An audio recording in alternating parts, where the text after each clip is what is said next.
యుద్ధంలో పాల్గొనే ఒక సైనికుడు సెలవుపై ఇంటికి తిరిగి వస్తాడు. అప్పటికే అతడి భార్య, ఆమె ప్రియుడు సైనికుడిని చంపడానికి పథకం సిద్ధం చేసుకుని ఉంటారు.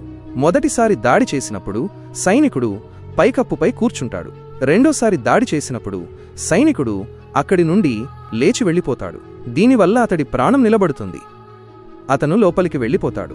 కాని అతడి భార్య చాలా సిగ్గులేకుండా తన ప్రియుడితో, "నువ్వు సరిగ్గా చేయలేకపోతున్నావు, నేను చంపుతాను" అని చెబుతుంది.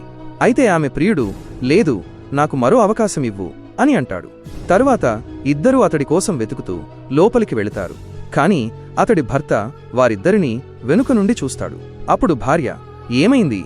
అని అడుగుతుంది.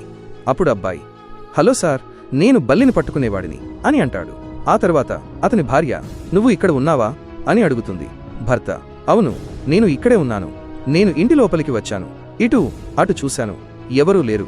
కాబట్టి షూలేస్ కట్టుకుని లోపలికి వచ్చాను" అని అంటాడు.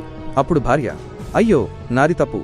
నువ్వు ఇక్కడే ఉన్నావని నేను అనుకోలేదు" అని అంటుంది. భర్త, "ఈ అబ్బాయి బల్లిని తరిమేవాడిలా నాకు కనిపించడం లేదు" అని అంటాడు. కాని భార్య, "లేదు, అతడు బల్లిని తరిమేవాడే. నువ్వు వచ్చేలోపే అన్ని బల్లులను తీసేయాలని అనుకున్నాను. కాని బల్లులు బయటకు పోలేదు.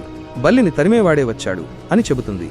తరువాత ఏం జరిగిందో చూడడానికి ముందు, "ఆగునైనా, నన్ను చూసి విస్మరించకు, లేకపోతే నీకు చెడు సమయం వస్తుంది." ఒక్కసారి కామెంట్లలో హర్ హర్ మహాదేవ్ అని రాసి వీడియోకి ఒక లైక్ చేసి ఛానల్ను సబ్స్క్రైబ్ చేయి. నీ ప్రతి కోరిక నెరవేరుతుంది. ఇద్దరి పథకం విఫలమవుతుంది. సైనికుడు పోలీసులకు ఫోన్ చేసి వారిద్దరినీ జైలుకు పంపిస్తాడు.